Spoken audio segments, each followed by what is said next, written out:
I never thought a marriage could crack quietly the way ours did. People imagine breakups filled with shouting, slammed doors, or dramatic exits. But that's not how our separation began.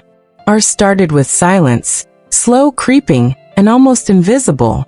A quiet that didn't look dangerous from the outside, but ate everything on the inside. If I had known then how silence can destroy a home, I would have listened more carefully. I would have watched the small signs before they turned into storms. But I didn't. And one ordinary evening, everything changed. The last normal night. It was a Wednesday. I remember because I made the same dinner I always made on Wednesdays: rice, lentils, and the chicken curry he liked. Nothing special, nothing dramatic. I was tired from work, and he looked tired too. We ate quietly, scrolling on our phones, nodding at each other like polite roommates. "Long day?" I asked. He nodded. "Yeah." That was it. That was the whole conversation. We washed dishes side by side, but even our hands didn't brush. We were physically close, but emotionally living on different planets. I don't know when I stopped touching his shoulder as I walked past him. I don't know when he stopped hugging me from behind while I cooked. It didn't happen overnight. It happened slowly, little by little, until the warmth disappeared. That night, I went to bed before him. I didn't even say goodnight. It seemed small at the time, but that was the last night we went to bed in the same room as a married couple. The morning everything broke. I woke up early the next morning because I heard drawers opening and closing, fast, sharp, restless. When I walked into the living room, he was packing a bag. Not a suitcase.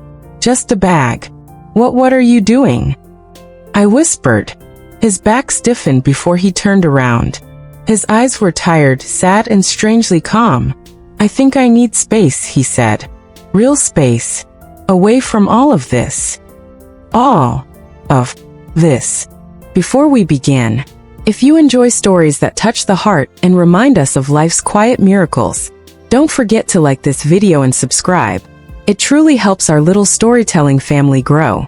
Like our entire life was a problem he needed to escape. My hands started shaking. Did I do something?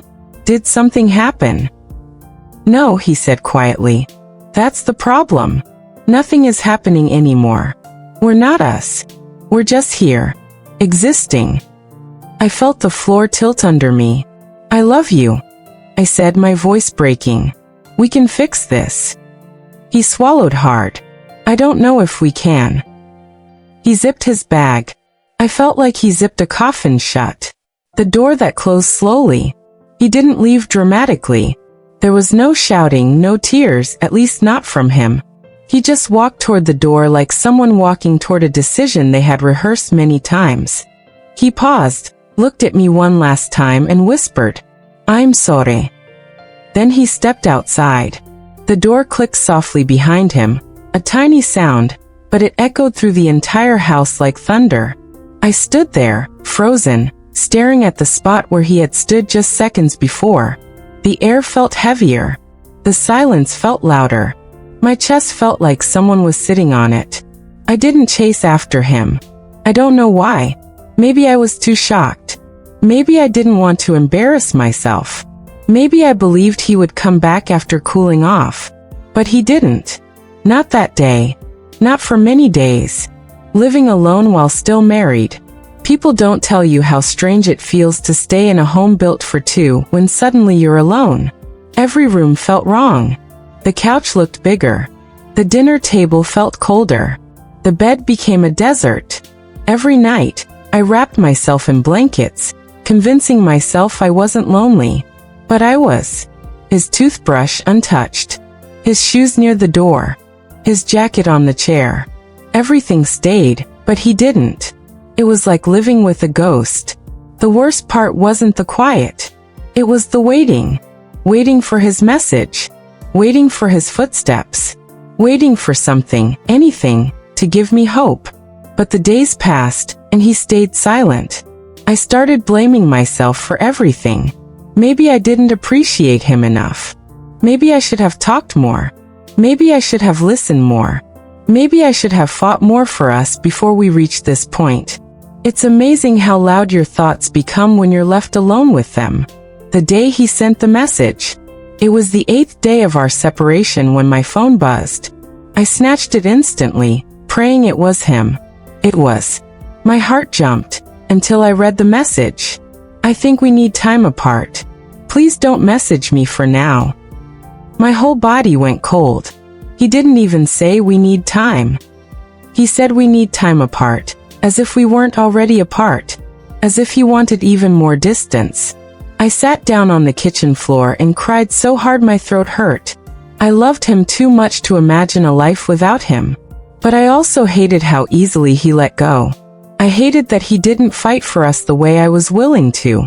The message felt final. But something inside me whispered that this wasn't the end.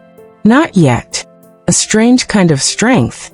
That night I made a decision. I wasn't going to beg him to come back. I wasn't going to chase him. I wasn't going to force anything. But I was going to fight for myself, something I had stopped doing long before he left. I realized that maybe the first miracle wasn't going to be him returning. Maybe the first miracle would be me finding myself again. So I started with small steps.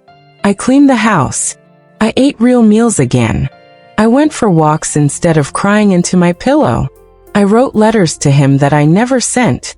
Letters filled with honesty, regret, and love. And slowly, something inside me shifted. Not healed, just shifted.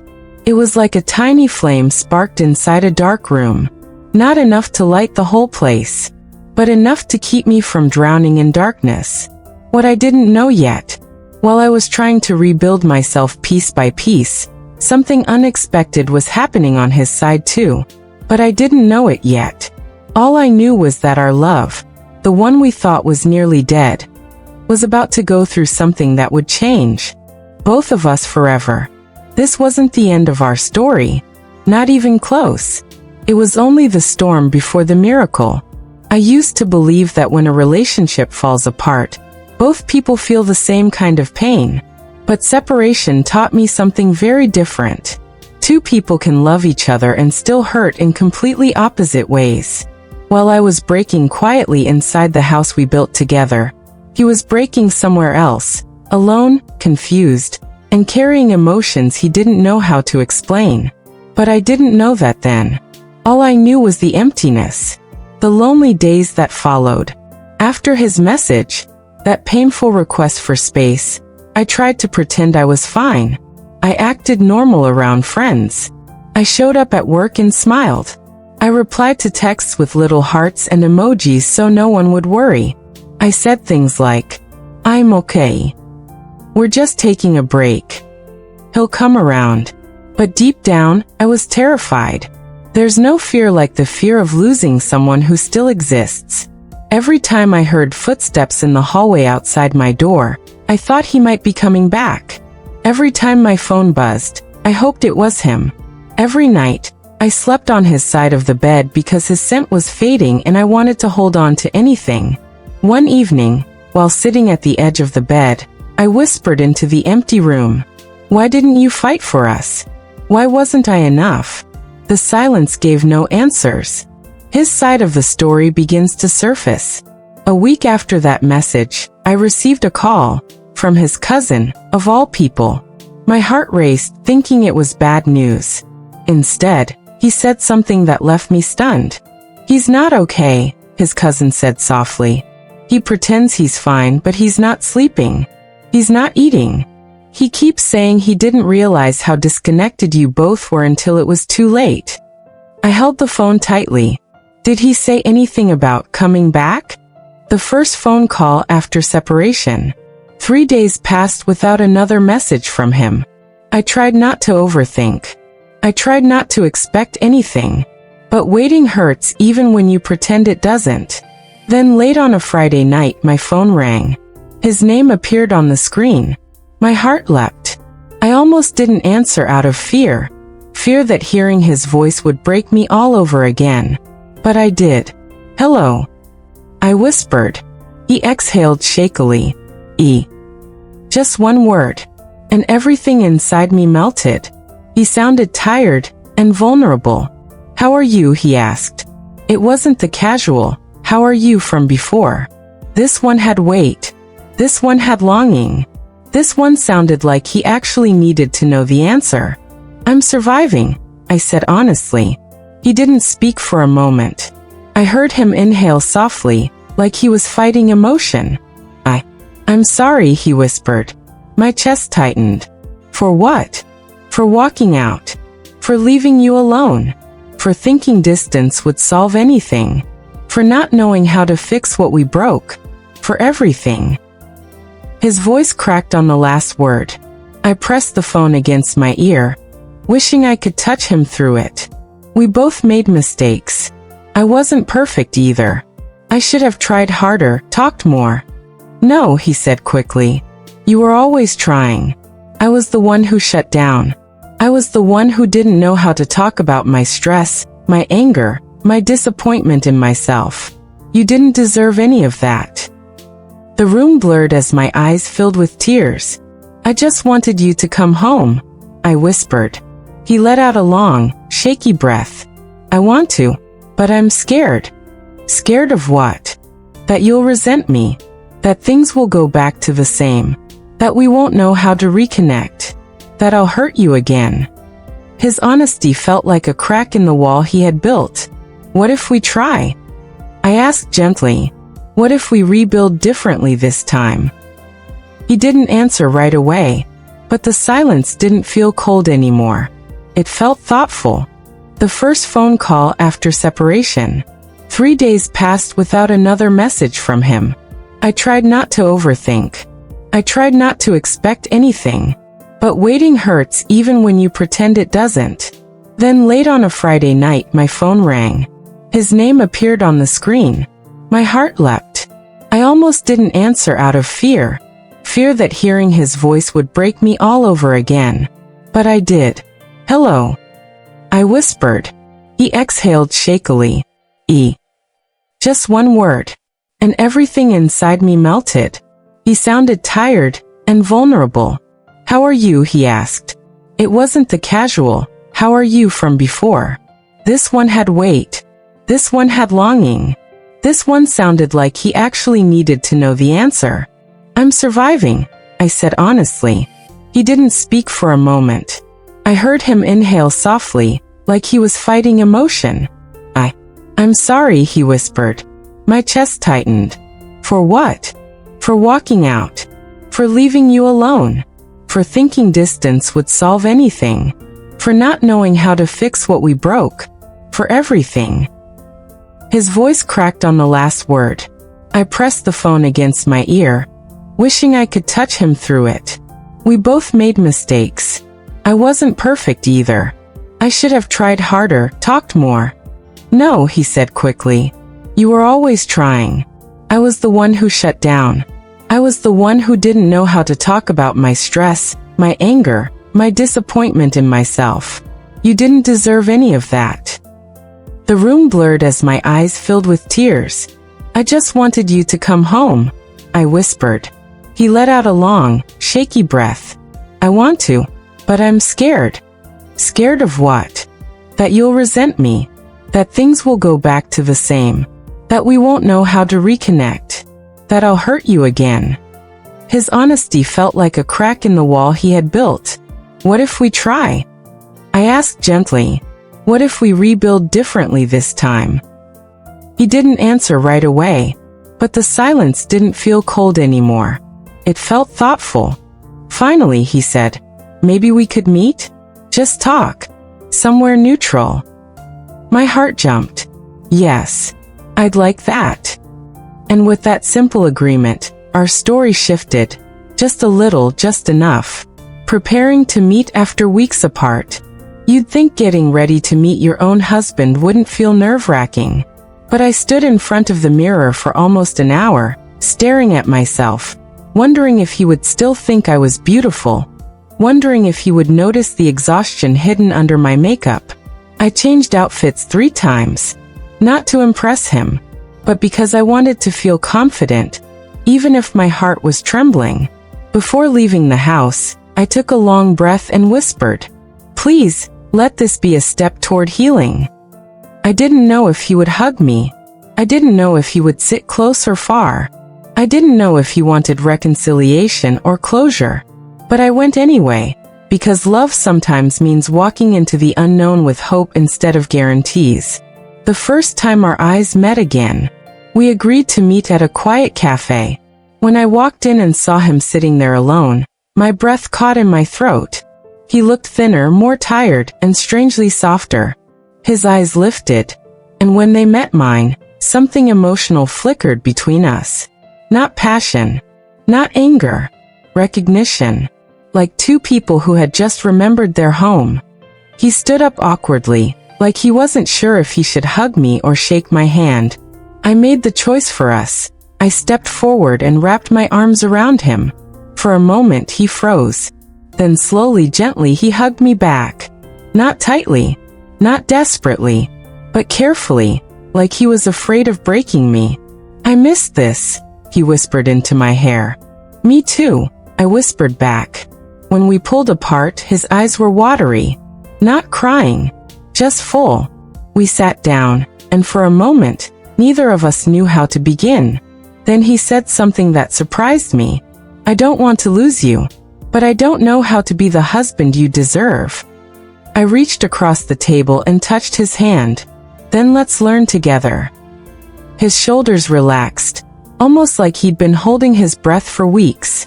And right there, in that tiny cafe, with quiet music playing in the background, something shifted between us again. Not a miracle. Not yet. But the beginning of one. There are moments in life that feel like rewinding a memory and starting it again, slowly, carefully, almost tenderly. Meeting him at that cafe felt like that. We weren't the same people we were before the separation. We weren't strangers either. We were something else. Two people who broke, who hurt, who missed each other. And we're now sitting across a small wooden table, trying to understand how love could survive so much silence. The conversation that started everything again. After we settled in, a strange awkwardness hung between us. He kept tracing the edge of his cup while I shifted in my seat, both of us unsure how to begin. Finally, I said, "You look tired." He smiled softly. "I haven't been sleeping." "Because of us?" I asked quietly. He nodded. I thought leaving would give me clarity, but all it did was show me how much I took you for granted. My breath caught. I wasn't prepared for such honesty so soon. "I took you for granted too," I said. I stopped checking in emotionally. I thought everything was fine because we weren't fighting. He leaned back, thinking deeply. That's the thing. Couples think silence means peace. But sometimes silence is a warning. I stared at him. At the man I loved. The man who walked away. The man who was now finally opening his heart. "I should have talked to you," he continued. "I kept everything bottled up. I felt stressed, pressured, overwhelmed. And instead of sharing it with you, I shut down. You didn't know what was happening because I didn't let you." "I noticed something was wrong," I whispered. "But I was scared of pushing you." We both went quiet. The truth sat between us like a fragile object. Then he said something that shook me. "I didn't leave because I stopped loving you. I left because I felt like I wasn't enough." I blinked, stunned. "Not enough for who?" "For you," he whispered. A truth I never expected. He took a long breath. "You're strong. You're patient. You're steady." And I was losing myself. I felt like I wasn't the partner you deserved. Instead of improving, I ran. My heart tightened because I had spent weeks believing I wasn't enough for him. Yet there he was, confessing the opposite. Funny how two people can drown in the same sea while thinking they're drowning alone. "I never wanted perfection," I said softly. "I just wanted you." His lips trembled a little. "I know." And I walked away anyway. My throat tightened. "Why didn't you talk to me before leaving?" He looked down at his hands. "I think I was afraid you'd tell me the truth." "What truth?" "That I needed to change," he said bitterly. "That I needed to face things I wasn't ready to face." I reached across the table and gently held his fingers. We both need to change. Not just you. His grip tightened around mine, just slightly, but enough to feel like a promise. The first laugh in a long time. We talked for hours. About our fears, our regrets, our misunderstandings. And then, unexpectedly, he said something slightly awkward about his cooking being a disaster while living alone. I laughed. A real, warm, uncontrolled laugh. His eyes sparkled. I missed that sound, he said softly. I didn't hear it once while we were drifting apart. I felt my chest warm. Then maybe it's time you earn it back, I teased. He smiled shyly, almost like he did when we first met. It reminded me that underneath the pain, the distance, the separation, we still had something real, something worth fighting for. The walk that felt like a beginning. After the cafe closed, neither of us wanted to end the night. He suggested taking a walk and I agreed. The evening breeze was cool, and the sky was a deep blue with scattered stars. We walked side by side, close but not touching. It felt new, careful, and gentle. At one point, our hands brushed accidentally.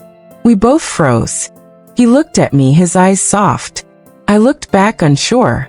Then slowly, so slowly, he reached out and intertwined his fingers with mine. My heart fluttered. His thumb brushed the back of my hand and he whispered, as if afraid someone might interrupt. I didn't realize how much I missed holding you. My eyes stung. I missed it too. It felt like healing. Not dramatic. Not explosive. But quiet, steady healing. When he finally said what I needed to hear. We stopped near a small park where the lights cast gentle golden reflections on the trees. He turned to me fully, taking both my hands in his. I want to come home, he said.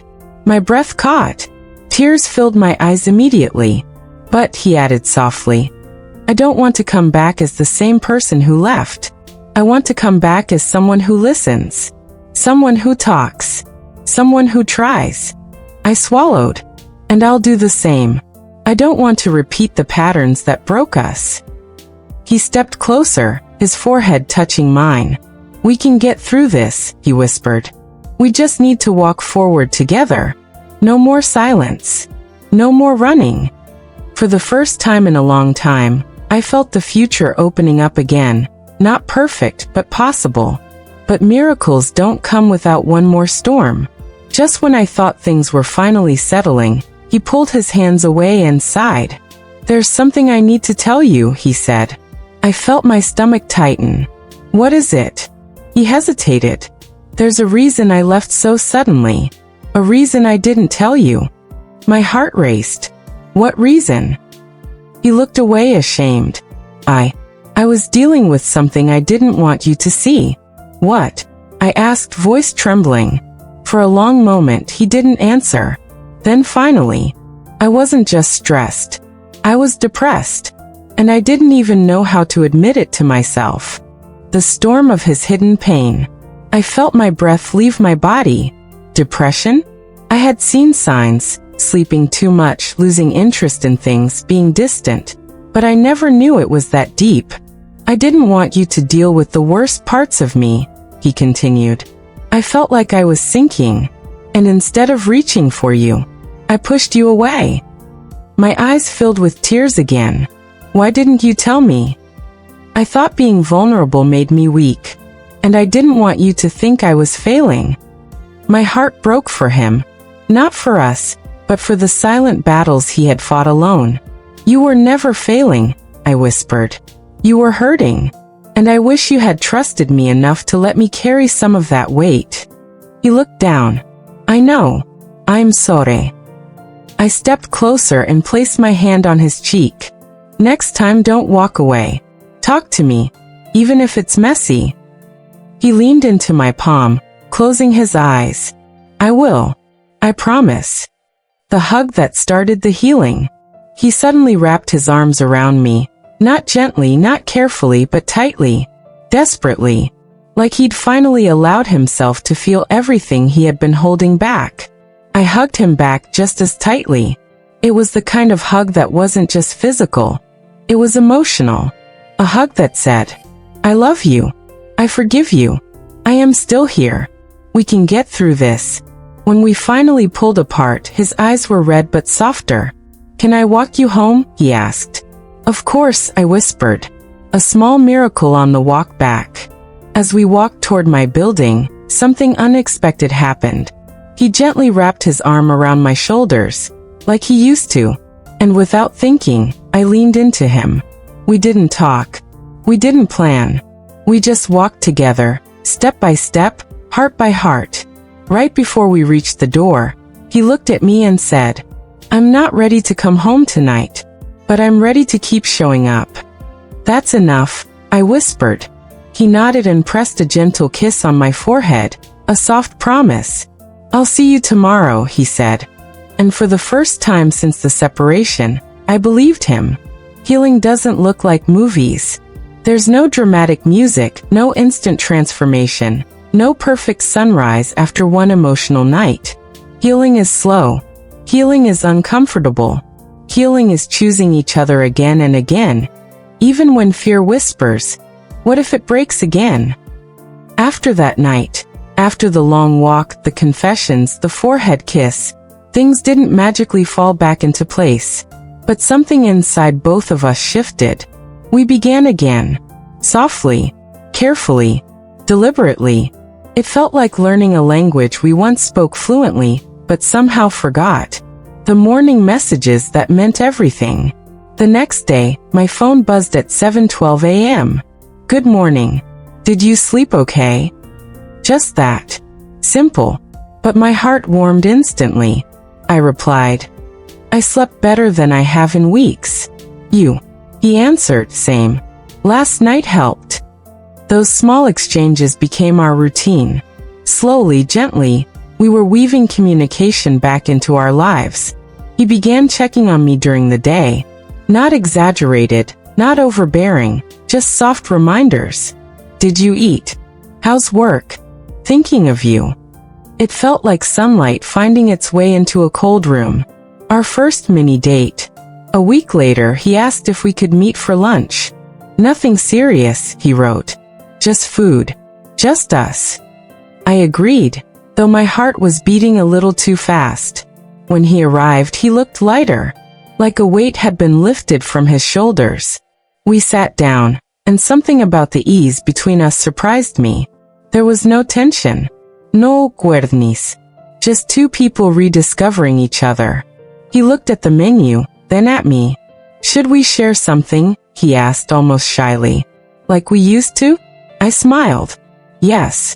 We shared a meal, laughed about old inside jokes, talked about movies, work, dreams, things we hadn't talked about in months.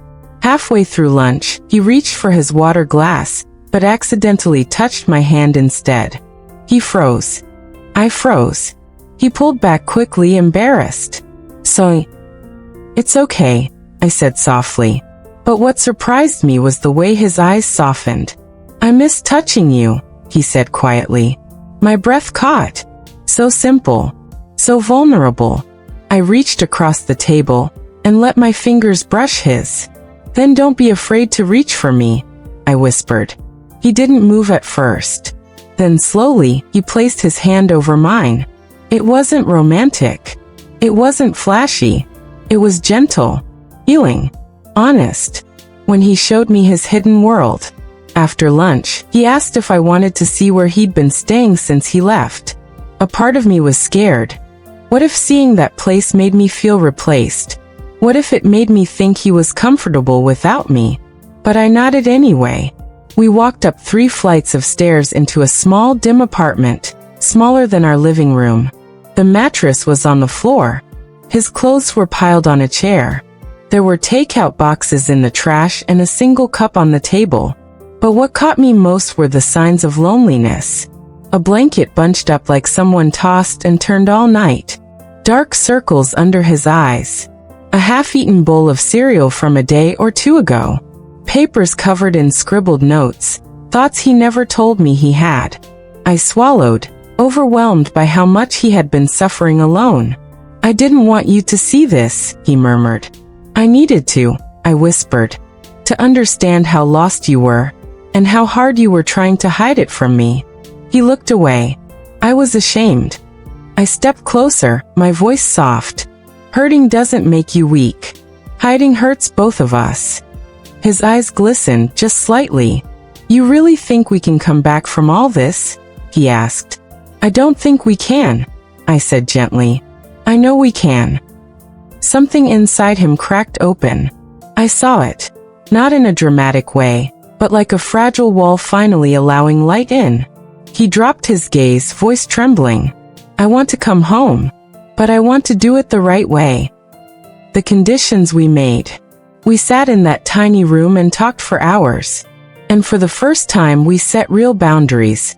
Things we both needed to feel safe, respected, and emotionally connected. These were some of them. 1. No more silent suffering. If something is wrong, we talk before the problem grows teeth. 2. Weekly check-ins. A day every week dedicated to talking. Openly, honestly, even if it's uncomfortable. 3. Space without distance. It's okay to need breathing room, but never by disappearing. 4. Appreciation every day. Small words. Small gestures. Small reminders that love still lives here. 5. No pretending everything is fine. Real feelings. Real conversations. Real vulnerability. We wrote them down like vows. Not dramatic, not ceremonial. Just two people promising to do better. And for the first time since he walked out, I felt hope not as a dream, but as something solid. A call that changed the mood. That night, after I left his place, he called me unexpectedly. His voice was quiet. I want to tell you something, he said. What is it? When you walked out of my door today, I realized I don't want to watch you walk away again. My heart thudded. I'm not going anywhere, I whispered. But he wasn't done. I think I'm falling in love with you again. The words felt like warm rain after a drought. I never stopped loving you, I said softly. I just lost my way. He exhaled shakily. Me too. There was silence between us. Not the painful kind, but the peaceful kind. The kind that makes you feel held even without touch. Before hanging up, he said, I'll see you tomorrow. Same time. I smiled. Yes. The night I let myself hope fully again. After the call, I sat on the edge of my bed and let myself breathe, really breathe, for the first time in months. For so long, I had been bracing myself for the worst. For so long, I had prepared my heart for disappointment, rejection, and pain. But now there was something new blooming inside me. Something small but powerful. Hope. Not blind hope. Not desperate hope. But real, steady, grounded hope. Hope built on honesty. Hope built on effort. Hope built on two wounded people choosing healing over fear. I held my pillow to my chest and whispered, we're coming back to each other. For the first time, I believed it fully. And I didn't know it then, but the next part of our story would bring the biggest miracle yet. I thought healing meant we would simply feel better. I didn't know it also meant we would become different people. And in the days that followed our reconciliation, something shifted in ways neither of us could have imagined. A new beginning that didn't feel forced. When we woke up the morning after we chose to start again, I thought it would feel awkward. I expected stiffness, silence, maybe even regret. Instead, it felt peaceful. He made tea for both of us, something he used to do only on weekends. He placed the cup in front of me and said quietly, "Thank you for not giving up on me." I didn't cry. I didn't make a speech. I just touched his hand and said, "We both stayed. That's what matters." We sat there drinking tea like two people who were meeting again for the first time after years apart. Familiar, yet brand new. No pressure. No pretending. No racing to fix everything. We simply breathed. The small things became the big things. He started noticing the little things. The ones he had ignored or forgotten during the chaos. He asked about my day and actually listened. He helped around the house without being reminded. He sat beside me instead of across the room. He held my hand whenever we walked anywhere, something he had stopped doing without realizing it. And I changed too. I stopped expecting him to read my mind. I stopped burying everything inside and exploding later. I communicated calmly, clearly, without fear. We laughed more. We talked more. We shared more. And slowly, deliberately, we started becoming a team again, facing the hard questions together this time. One evening, the air cool and quiet around us, he asked me, "What hurt you the most?" It surprised me. He had never opened that door before. I took a breath. "When you stopped talking to me," I said softly. "That silence, it felt like losing you even before you left." He stayed quiet for a moment, not defensive, not angry, just absorbing. "I didn't know how to talk," he admitted. "I thought being silent was better than saying the wrong thing." I nodded. "But silence is a wrong thing too." It wasn't a fight. It wasn't blame. It was truth, spoken gently, received honestly. Then he asked the question that changed everything. "What do you need from me now?" I swear my heart softened right there. "Be present," I answered. "Just be here. Emotionally, not just physically." He nodded. And from that day on, he kept showing up, not perfectly, but sincerely. The day we made a new promise. We didn't plan it. It wasn't an anniversary or a special moment. We were just sitting in the living room, legs curled under blankets, sharing stories about our childhoods. We were laughing, real laughter, the kind that comes from deep inside. And suddenly he grew quiet. "I don't ever want to lose this again," he said, voice low but firm. "Not you. Not us." I felt a lump rise in my throat. "Then we protect it this time," I whispered. He reached out his hand like a child making a secret pact. "We choose each other every day?" he asked. I nodded and placed my hand in his. "Every day." And that simple promise, spoken in the soft glow of the evening, without a ceremony, without witnesses, became the foundation of our new beginning. The unexpected miracle. A few weeks later, something happened that neither of us expected. I found out I was pregnant. It wasn't planned. It wasn't even something we had been talking about. But when I stared at the test in my shaking hands, my first feeling was disbelief, followed by something warmer, something hopeful. I told him that evening. I was nervous. I didn't know how he'd react. He froze, literally froze, then slowly lowered himself onto the sofa. After a long silence, he whispered, "This child came after we healed." He looked up at me with tears forming in his eyes. Tears I had not seen since the night he came back. "This is our miracle." And it truly was, because this new life was not arriving in a broken home. It was arriving in a restored one. In a home where love had been rebuilt, brick by brick. Where two people had chosen to surrender their pride and hold on to each other. It felt like the universe was whispering, "Your story isn't over. This is a new chapter." Building a marriage that's alive again. Healing didn't make us perfect. We still disagreed sometimes. We still had moments where old habits tried to sneak back in. But the difference was this. Now we faced everything together. No more running. No more shutting down. No more silence that felt like distance. We learned to pause instead of explode. To communicate instead of assume. To reach for each other instead of pulling away. And soon separation became a distant memory. Something we talked about only to remind ourselves of how far we had come. Looking back at the brokenness, and forward to the blessing. Sometimes late at night, he places his hand on my stomach and whispers, "I almost lost you both." And I tell him, "We found each other again." That's the miracle. Because now I realize, some stories don't end when everything falls apart. Some stories begin right there. In the breaking. In the silence. In the moment you think it can never be repaired. Our marriage was not restored in a dramatic moment. It was restored in small steps, tiny choices, soft shifts of the heart. We rebuilt slowly, gently, with honesty and patience. And in the end, the miracle wasn't just the baby. It was us. The way we learned to love again. The way we learned to listen. The way we came back stronger than we ever imagined. Our story from separation to miracles. If someone had told me months earlier that we would come back together, not out of desperation but out of genuine love, I wouldn't have believed it.